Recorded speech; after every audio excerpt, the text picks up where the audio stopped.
করিমপুরের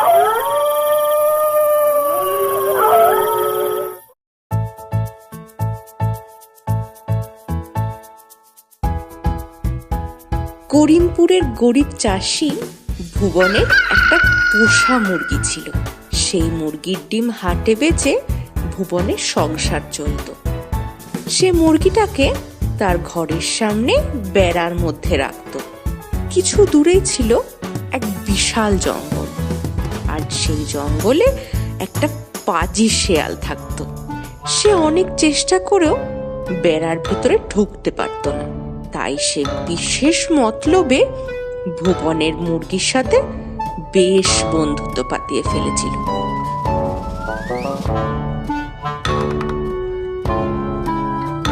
একদিন সন্ধ্যার দিকে মুরগিটা উঠোনে হেঁটে বেড়াচ্ছে। এমন সময় শেয়াল এসে বলল, কি হ্যাঁ মুরগি বন্ধু, কি করছো? খাওয়া দাওয়া হলো? আরে শেয়াল ভাই যে, এই সন্ধ্যের দিকে একটু হাঁটাহাঁটি করছি আর কি। তুমি এদিকে কি করতে? আর সত্যি কথা কি বলবো তোমায়, এই যে বড় জঙ্গলে আমি থাকি, একটা মনের মতো বন্ধু নেই আমার, জানো। তাই তো তোমার সাথে একটু গল্প করব বলে চলে আসি। আর আর এই যে তোমার মধুর গলার স্বর, আমি তো সকাল সকাল তোমার ডাকে ঘুম থেকে উঠি। তুমি একটু বেশি প্রশংসা করো শেয়াল ভাই। কই আর তো কেউ এরম বলে না। সেই তো ব্যাপার গো, সবার প্রশংসা করার মতো মন থাকে না। এই যে আমি ভাবি, তো তুমি যদি আমাদের সঙ্গে জঙ্গলে থাকতে কত ভালো হতো। তোমার মিষ্টি মধুর ডাকে সকালের ঘুম ভাঙতো। কি যে তুমি এই বন্দি হয়ে থাকো না, দূর। কি যে বলো, মালিক আমার বড্ড ভালো মানুষ। আমি ডিম দিই রোজ, আর মালিক আমায় পেট ভরে খেতে দেন। আমি বন্দি কই, আমি তো ভালোই আছি। সে কি, তুমি তোমার ছানাদের বিক্রি করো? সেটা তুমি আবার গর্ব করে বলছো? ছি ছি বন্ধু, ছি।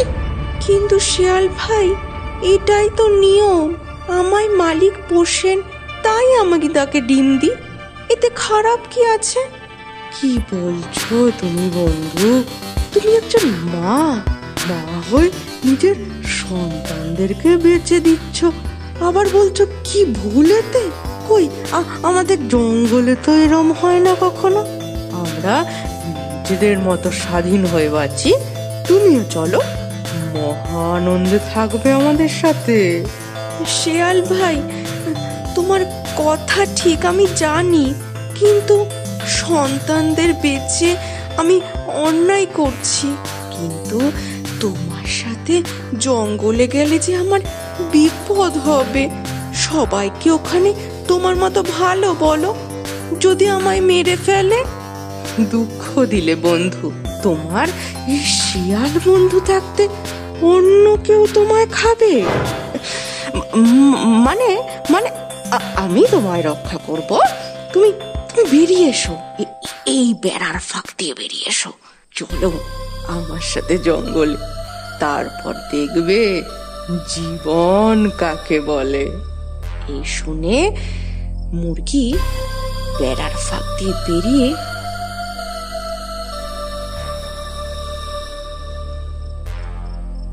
শেয়ালের সঙ্গে জঙ্গলের দিকে যেতে শুরু করলো। কিছু দূর যেতেই ঘাড় মুটকে ধরলো মুরগি।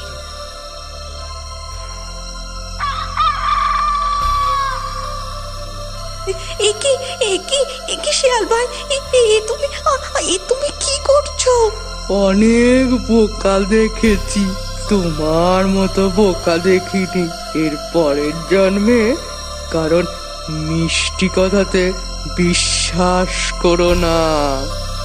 বলে শিয়াল মুরগিটাকে সাবার করে ফেললো, আর মুরগিও নিজের বোকামির শাস্তি পেল।